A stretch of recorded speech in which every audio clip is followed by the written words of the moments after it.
Week 12 of the fantasy football season. Here's a few tight ends I looked at off the wire this week. The first tight end, Taysom Hill of the New Orleans Saints. Taysom Hill, what a ball game it was for him. Over 40 fantasy points in PPR leagues. So Taysom Hill, he did a little bit of everything in the Week 11 victory versus the Browns. But now going on bye week for this New Orleans Saints team of fantasy owners. Out there in 50% of fantasy leagues. So the last few weeks here for Taysom Hill. Week 9 at Carolina. 5 carries, 19 yards, a touchdown, 4 catches, 41 yards. Week 10 versus Atlanta, 4 carries, 14 yards, 2 catches, 36 yards. In Week 11 versus the Browns, 18 pass yards and interception, 138 rush yards on the ground, 3 touchdowns, 8 catches, 50 yards, and a fumble loss on 10 targets. He was all-around gadget guy.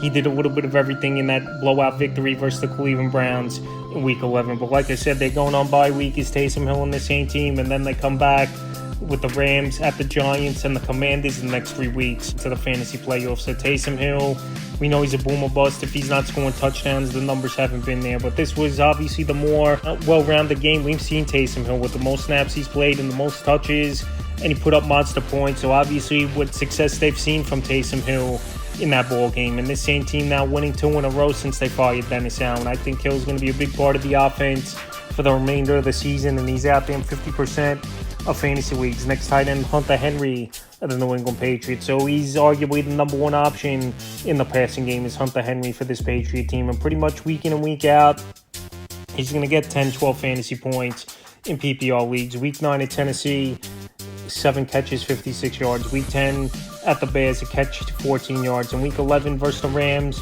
6 catches, 63 yards. So Week 12, a pretty good matchup coming up at the Miami Dolphins. We just saw Brock Bowers go off, 13 catches, 126 yards, and found the end zone. And this Miami defense just isn't that good. So like I said, Hunter Henry, number 1B option in this offense. Him with Demario Douglas, whoever you think, for this New England Patriot team. But they're going to be trailing a lot of games, obviously, remainder of the season.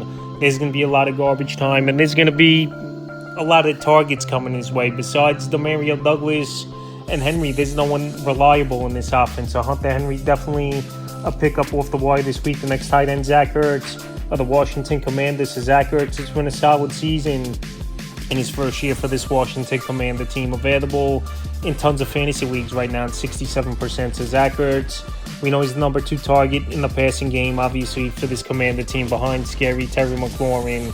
And the last few weeks for Ertz, Week 9 at the Giants, to catch 5 yards. Week 10 versus the Steelers, 4 catches, 31 yards. In Week 11, one of his former teams, the Eagles, 6 catches, 47 yards and a touchdown and a 2-point conversion. I know a lot of that was in one of the last drives of the ball game and was garbage time for this Washington Commander team. But points are points.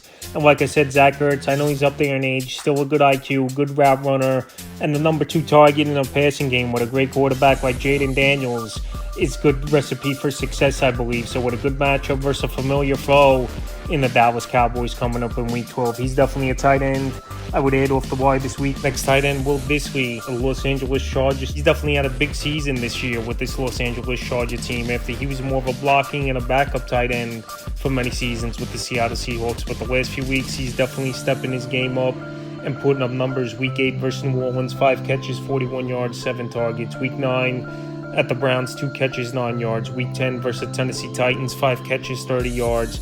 And Week 11, a big ball game, 4 catches, 80 yards, and a touchdown on 6 targets versus Cincinnati Bengals. So him and Justin Herbert definitely building a rapport is Will Disley. Week 12, a good matchup with the Ravens coming to town. They give up the 8th most fantasy points to Titans on the season, and that'll be the Monday night showdown between the Harbaugh brothers, the Ravens, and the Los Angeles Chargers in Los Angeles. But Will Disley's getting open, he's making plays. And this offense, all of a sudden, one of the more dynamic offenses in the league with J.K. Dobbins, obviously Wad McConkey, Quentin Johnston, and now you got Disley at the tight end position that's making plays. And he's been a big red zone threat. So right now, well, he's out there in 77% of fantasy leagues. He's definitely a tight end I would add off the wire this week. In the 5th and final tight end I looked at off the wire is Deion Sanders of the Carolina Panthers. I mentioned Sanders over the last few weeks as an ad off the waiver wire. And obviously this Panther team, they were on bye week. So right now you could actually go out there before the Monday night game and get Sanders off the waiver wire. Available in 98% of fantasy leagues. So the last few games since he stepped in as the full-time starter with Tommy Tremble, not doing much all season long. Week 7 at the Commanders, 6 catches, 61 yards. Week 8 at the Broncos, a catch, 7 yards. Week 9 versus Saints, 4 catches, 87 yards. In Week 10 in Munich, Germany versus the Giants, 2 catches, 8 yards, a touchdown, where he almost had a second touchdown and was stopped short within the 2-yard line. So Sanders, he's an athlete. He was a nice draft pick this season coming into the year for this Carolina Panther team. And like I said, with this Panther team not playing for anything this season, it's about looking at the young players now, 3-7 on the season. Sanders, he's been one of those good players over the last few weeks, and someone actually producing and putting up serviceable numbers. So coming up in Week 12, I think it's a bad matchup on paper, but the Chiefs do give up the second most fantasy points to tight ends on the season. So I think Sanders in deeper leagues is an ad and could surprise fantasy owners with a decent game as an ad this week. So that's a few tight ends I looked at off the wire for Week 12 of the fantasy football season.